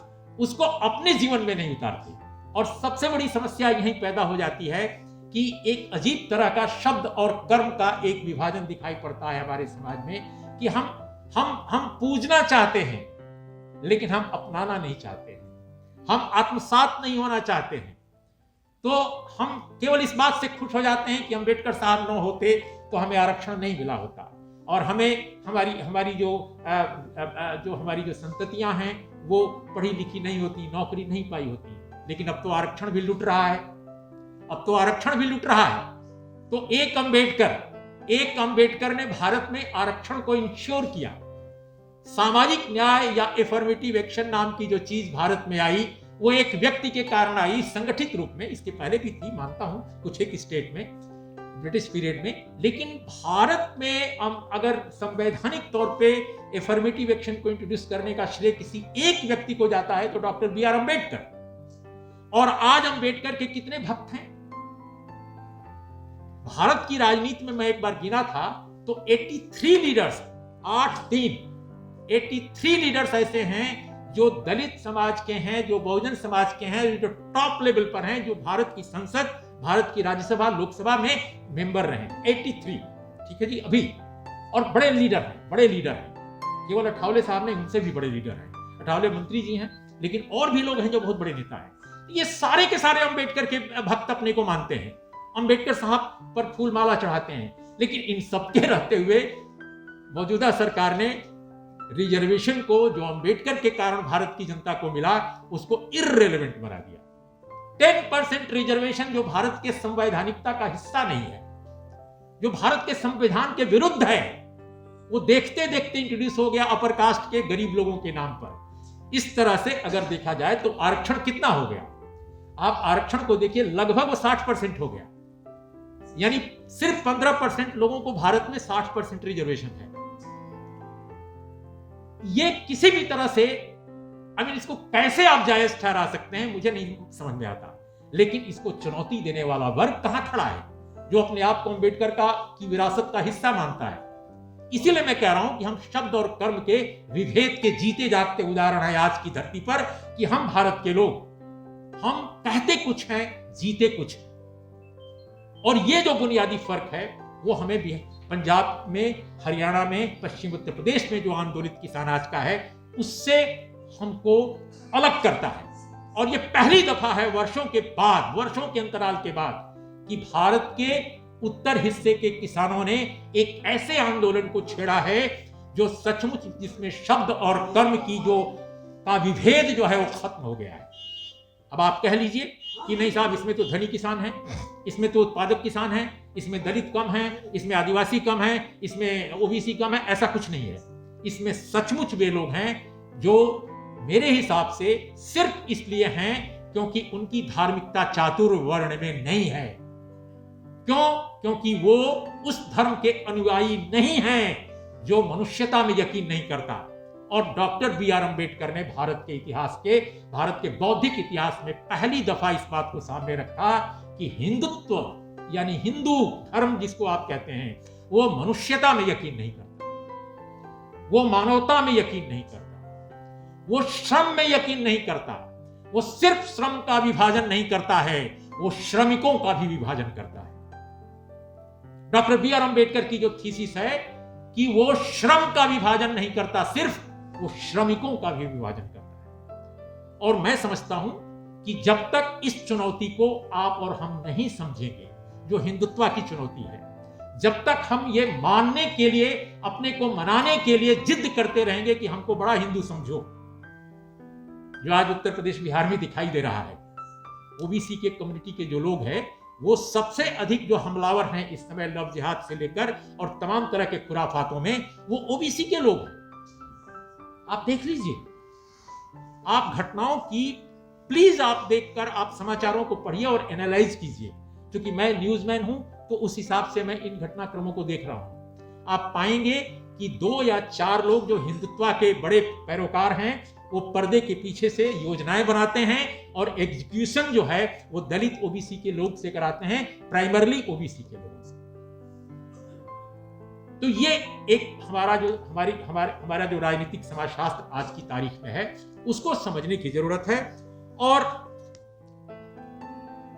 जाति के बारे में एक चीज और जरूर समझा जाना चाहिए। इसीलिए मेरा यह मानना है कि अगर आप हिंदुत्व के साथ किसी भी तरह से लैस होते हैं, आप कहते हैं कि नहीं हम हिंदू धर्म को बदल देंगे, हम हिंदू धर्म को बढ़िया कर देंगे, हम इसको इतना सुंदर कर देंगे कि यही हिंदू धर्म माना जाएगा, मैं समझता हूं कि ये थीसिस बेबुनियाद है। इसमें कोई दम नहीं है कि हम हिंदू धर्म को बेहतर कर देंगे। हिंदू धर्म आज की तारीख में बेहतर, क्योंकि डॉक्टर बी आर अम्बेडकर ने भी कोशिश की थी कि हिंदू धर्म को बेहतर किया जाए शुरू के दौर में, और उन्होंने इसको दर्ज किया है अपने वॉल्यूम से, लेकिन वो विफल रहे।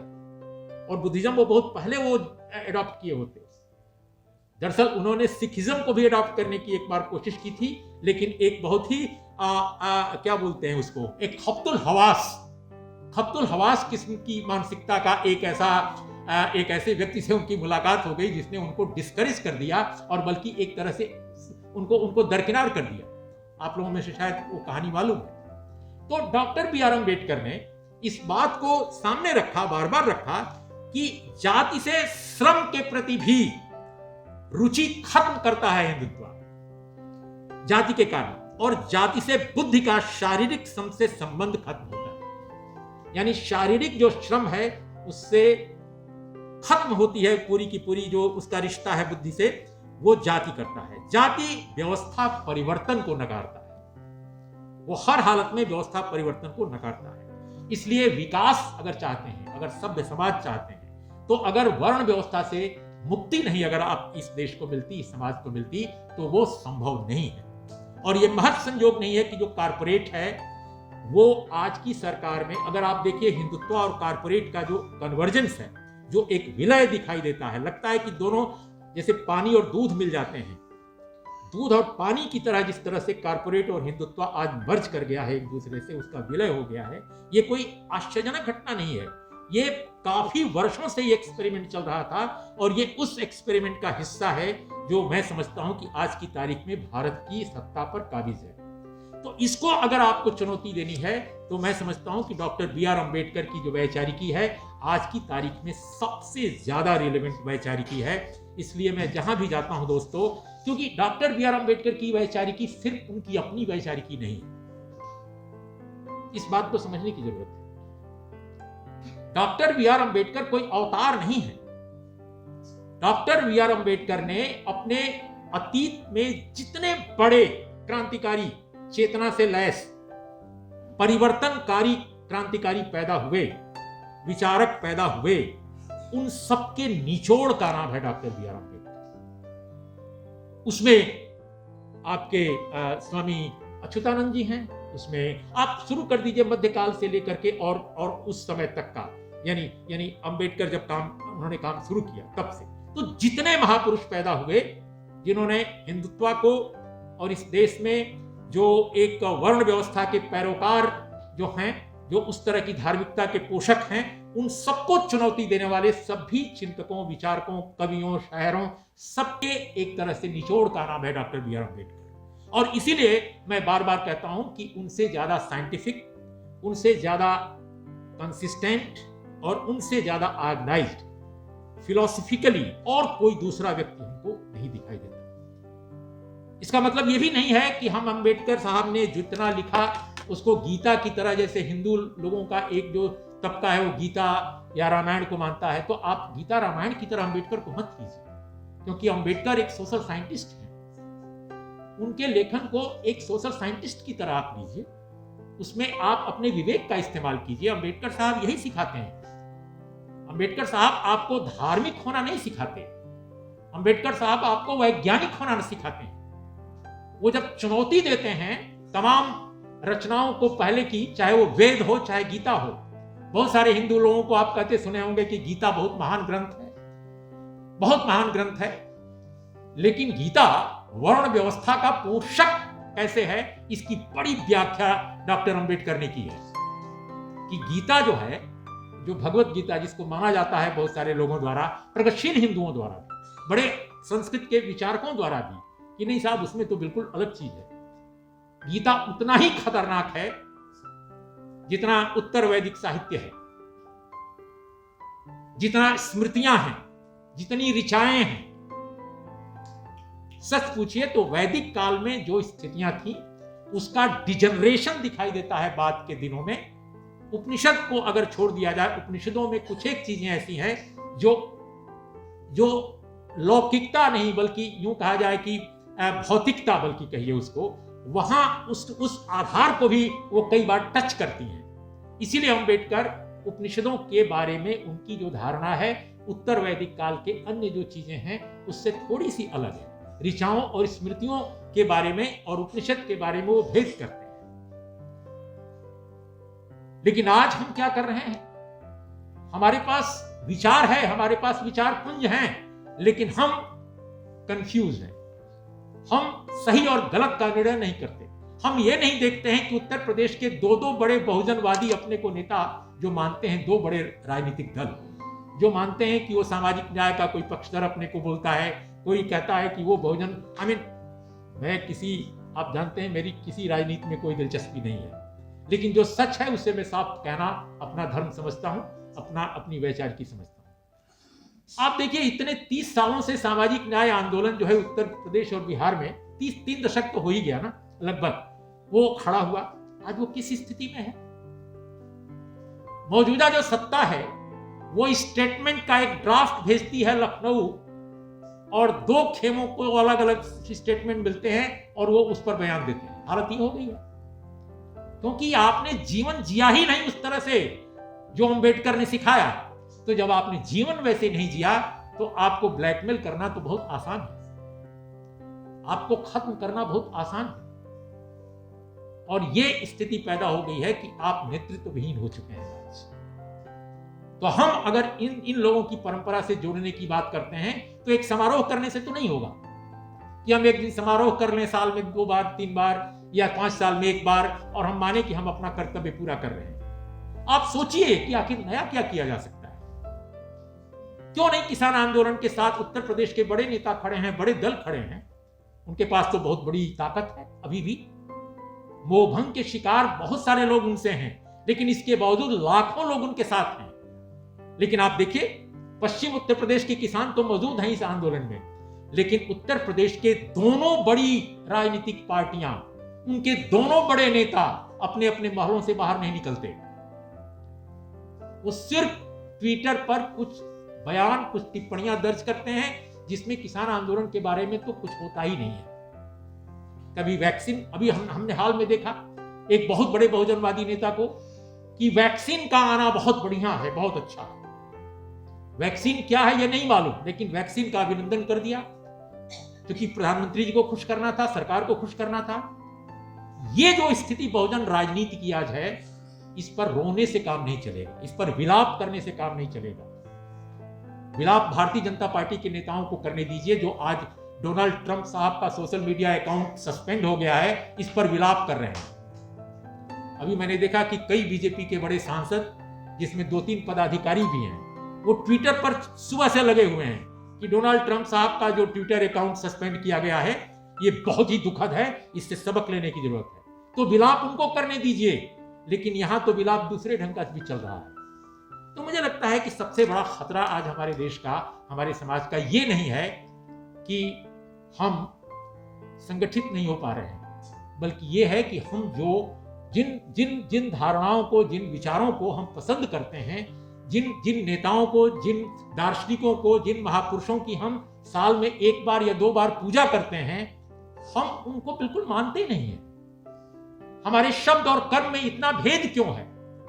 अगर एक बार आप तय कर लें कि आपके शब्द और कर्म में भेद क्यों है, तो मुझे लगता है कि समस्याओं का समाधान हो जाएगा। आखिर डॉक्टर बी आर अम्बेडकर एक अकेला आदमी जिसके पास बहुत बड़ी पार्टी भी नहीं थी, उस व्यक्ति ने न केवल दार्शनिकता और वैचारिकता के स्तर पर नई जमीन तोड़ी, संस्थाओं का निर्माण किया। आप महाराष्ट्र में देख लीजिए, कितने बड़े इंस्टीट्यूशंस को बिल्ड किया। लेकिन जो बहुजन समाज के नेता, जो समाजवादी पार्टी हो, बीएसपी हो, मैं नाम लेकर कहता हूं, इतने दिनों तक सत्ता में रहे, उन्होंने अपना एक मीडिया तक बिल्ड नहीं किया। नहीं, मैं स्वामी जी पर नहीं बोलने आया हूं।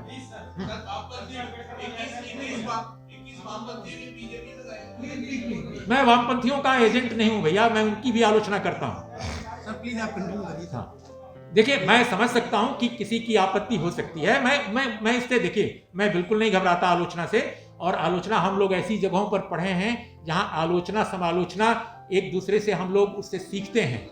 लेकिन हमारा कहना है कि मेरा जो विषय है, ये मुझे पहले ही कहा गया था कि आज के कॉन्टेक्स्ट में अच्युतानंद और अंबेडकर साहब की वैचारिकी, तो आज का संदर्भ लिए बगैर मैं कैसे बोलूंगा बताइए आप? आज के संदर्भ पर अगर मैं न बोलूं तो इन लोगों की वैचारिकता का क्या अर्थ होगा, उसकी व्याख्या हम कैसे करेंगे? तो हमारा ये कहना है, हाँ, तो मेरा बहुत संक्षेप में ये कहना है कि हमारे शब्द और कर्म में अगर भेद नहीं मिटेगा तो हम अच्युतानंद साहब से, कबीर साहब से, अंबेडकर साहब से हम नाम के हैं रिश्तेदार केवल रहेंगे, विचार के नहीं रहेंगे, कर्म के नहीं रहेंगे।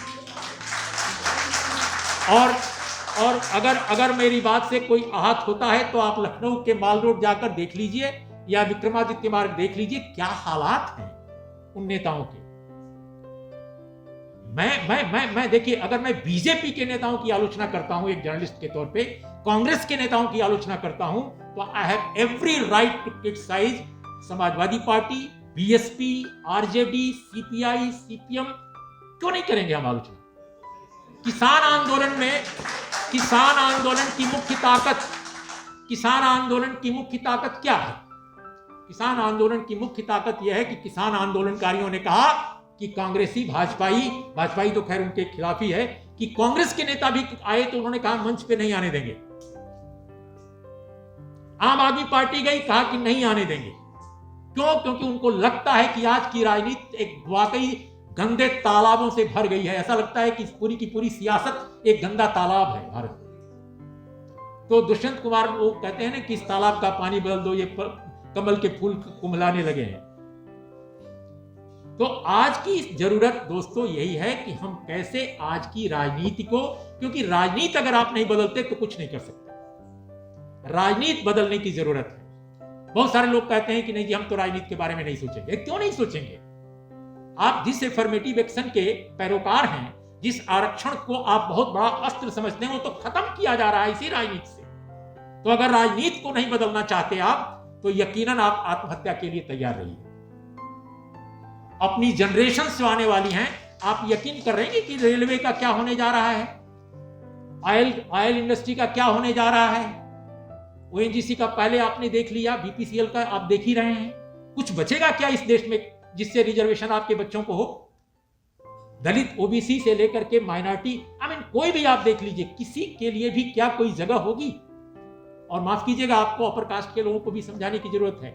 उनके जो नए बच्चे आ रहे हैं, जो आज हैं, कल आएंगे, उनकी अगली भी पीढ़ियां आएंगी, इस देश में नौकरी नहीं मिलेगी। वो नॉर्वे, स्वीडन, डेनमार्क, अमेरिका और दूसरे मुल्कों में तलाश करना है, चाहे फेलोशिप तलाशें, चाहे नौकरी तलाशें, ये देश उनके लिए भी सुरक्षित नहीं रहेगा। तो जिन लोगों ने आपके हमारे सबके जीवन को नर्क बनाया है, उनका जीवन भी नर्क बनने वाला है। और मुझे लगता है कि उनको भी लिबरेट कराने की जरूरत है। उनको भी मुक्ति चाहिए। जो उत्पीड़न के शास्त्र के समर्थक रहे हैं, जिनको आप मनुवादी कहते रहे हैं, दरअसल उनको भी मुक्ति चाहिए।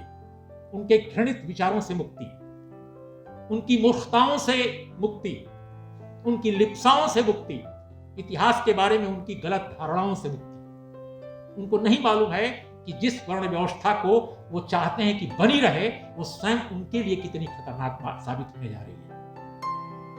तो दोस्तों, आज कंक्लूड अगर मैं करूं तो मैं यही कहूंगा कि वर्ण व्यवस्था के रहते हुए कोई भी धर्म वह मनुष्यता के पक्ष में नहीं खड़ा हो सकता।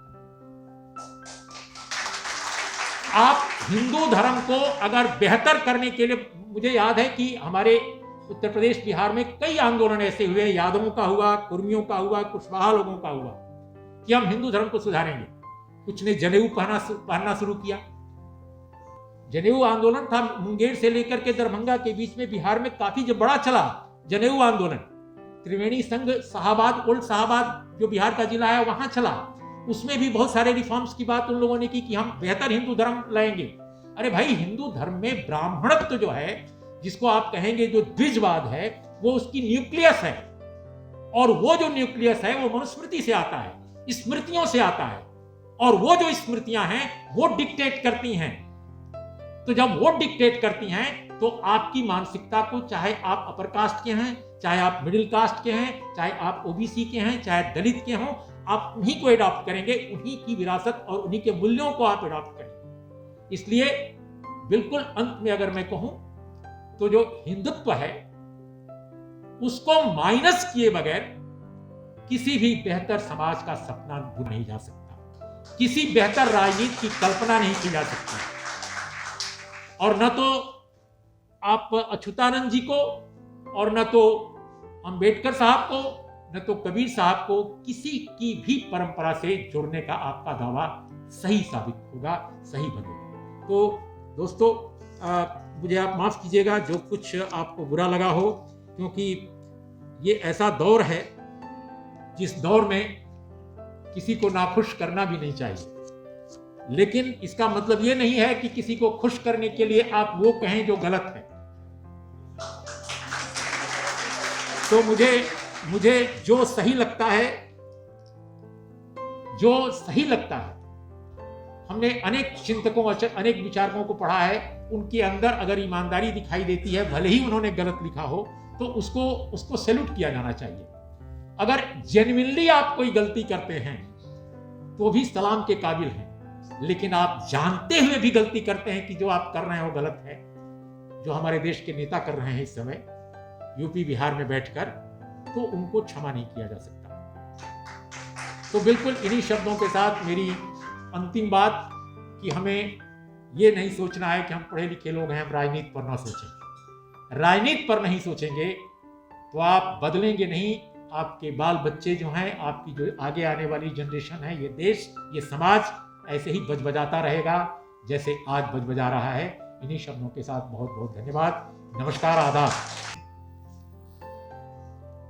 भाई उर्मिलेश को सुना, उनके विचारों में कितना गांभीर्य था, इसका अंदाजा जिन्होंने इनको ध्यान से सुना होगा वही लगा सकते हैं।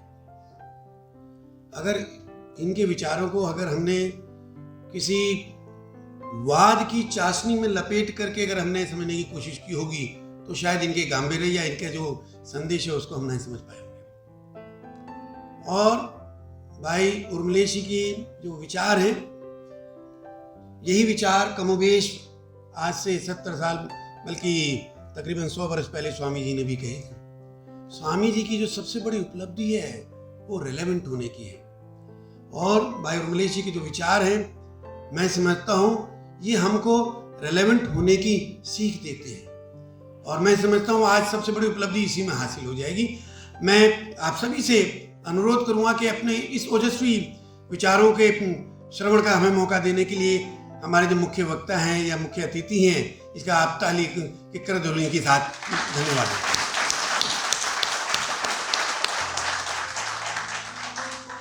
इससे पहले कि भाई विनोद जी अपना धन्यवाद ज्ञापन करें, मैं एक बात बता दूं, स्क्रीन पे हम देख रहे हैं भाई उर्मिलेश जी को भी, रवीश जी को भी।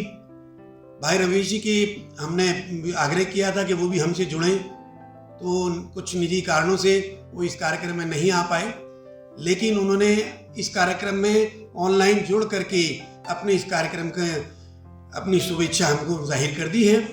और मैं एक बात शेयर कर दूं, मुझे नहीं मालूम शेयर करनी चाहिए नहीं करनी चाहिए, क्योंकि मैं उर्मिलेश जी जब यहाँ अपना वाचन कर रहे थे तब रवि जी से मेरी बात हो रही थी, तो मैंने उनको आग्रह कर रहा था कि अगर आप भी अगर कुछ बोल देते तो बहुत अच्छा होता। तो उर्मिलेश जी को मैं बता दूं तो उन्होंने कहा कि देखिए गुरुओं के आगे मेरा बोलना उचित नहीं। मैं समझता हूँ ये रवि जी के जो वचन है, ये जो 4 शब्द हैं, यही भाई उर्मिलेश जी के विराट व्यक्तित्व को बताते हैं, और मैं समझता हूँ हमें इसका सम्मान करेंगे। और भाई रवेश जी का तो हम इन्होंने ऑनलाइन ही चाहे जुड़े, कम समय के लिए जुड़े, उनके लिए भी मैं इन इंसेप्शंस ऑनलाइन मैं धन्यवाद अदा करता हूँ रवीश जी का। और मैं इनसे इल्तिजा करूँगा कि जब भी कभी आइंदा हम दोबारा कार्यक्रम करेंगे तब तक शायद कोरोना की मार कम हो चुकी होगी, कोरोना की दूरी दूर होगी, और ये दोनों महान विभूतियों को या रवीश जी को हमको रूबरू सुनने का मौका मिलेगा। इन्हीं बातों के साथ उर्मिलेश जी का धन्यवाद करने के साथ साथ मैं भाई रमेश जी का भी शुक्रिया अदा करता हूँ कि उन्होंने अपना बिजी शेड्यूल में से हमारे साथ जुड़ करके हमारे इस स्वामी अच्युतानंद जी के कार्यक्रम को अपनी स्वीकृति प्रदान करी, अपना जन आशीर्वचन दिया। और मैं समझता हूँ ये दलित साहित्य की यात्रा में ये बहुत बड़ा अहम पड़ाव है, क्योंकि आज लोग भाई उर्मिलेश जी के हाथों किताब का विमोचन होने के बाद ये सभी लोगों के हाथों में वो पुस्तक पहुंचेगी, और शायद दलित इतिहास को फिर से हम नई रोशनी में हम समझ पाएंगे।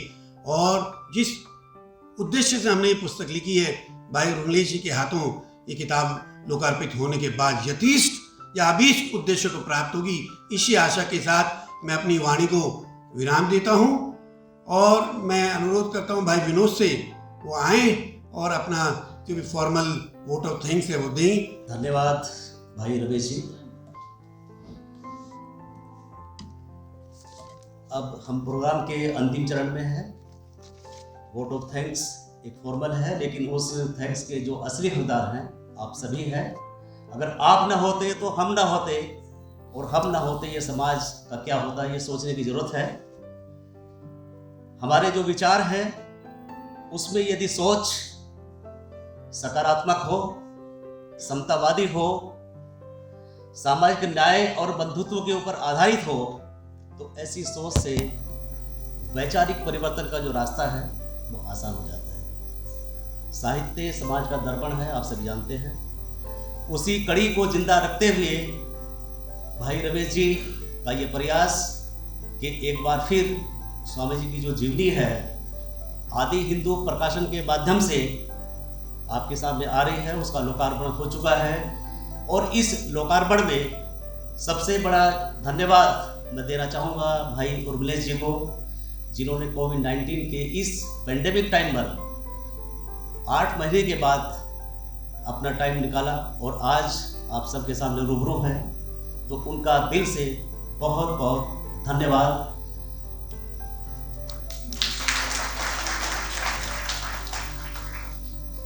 अभी उर्मिलेश जी ने जो विचार आपके सामने रखे वो बहुत ही रेलिवेंट थे।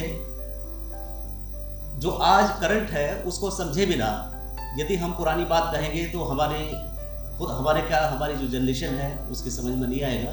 तो इसलिए भविष्य और वर्तमान की जब हम बात करेंगे तो उसके लिए हमें इतिहास, हमारा जो भूतकाल है उसको जानना बहुत ज़रूरी है। तो इसलिए कहीं ना कहीं एक ये ट्रांजिशन फेस होता है, भूतकाल, वर्तमान और भविष्य। किसी एक को यदि आप अलग कर देंगे तो आप सही नतीजे पर नहीं पहुंच पाएंगे। तो इसलिए जो उर्मिलेश जी के विचार थे बहुत ही बेबाकीपूर्ण विचार थे, और सत्यता के ऊपर जो आधारित है। इसके अलावा भाई रमेश जी को आपने सुना, जिन्होंने स्वामी जी की इस पुस्तक के बारे में अपने बहुत ही बेबाकी और सुंदर विचार रखे। इसके अलावा इससे पहले भाई सूरजपाल चौहान, महेंद्र प्रताप राणा जी और कानपुर से आए भाई रमेश जी के विचार भी आपने सुने। हम उनके बहुत बहुत आभारी हैं जिन्होंने इस प्रोग्राम में 4 चांद लगाए। और इन सब के बावजूद मैं धन्यवाद स्पेशल देना चाहूँगा MP सिंह जी का, जो आपके सामने हैं, जो स्वामी जी के साथी बाबू बद्री प्रसाद जी थे, उनके पुत्र हैं। तो ये एक हमारा सौभाग्य है कि आज MP सिंह जी हमारे सामने हैं, हमारे बीच में हैं। इन सब के अलावा हमारे इस आदि हिंदू प्रकाशन से जुड़े हुए सभी लोग जिन्होंने काफ़ी मेहनत की है इस पुस्तक को आपके सामने लाने के लिए। और इसके अलावा सबसे जो अहम धन्यवाद मैं देना चाहूँगा आप सभी का, क्योंकि आप सभी हैं जो ये विचार हैं, जो सुंदर विचार हैं, जो किताबों में हैं, इन विचारों को आगे फैलाने में, समाज में जागृति लाने में आप सभी का बहुत बहुत ही योगदान रहेगा। क्योंकि ये कारवा जो किताब का है, ये आज तो शुरुआत है, इसके जो विचार हैं आगे समाज में पहुंचाने का जो काम है वो आप सभी को करना है। मैं समझता हूँ समय की पाबंदी को देखते हुए आप सभी ज्ञानी हैं, समझदार हैं, चेतनशील हैं, वैज्ञानिक सोच के सभी लोग हैं।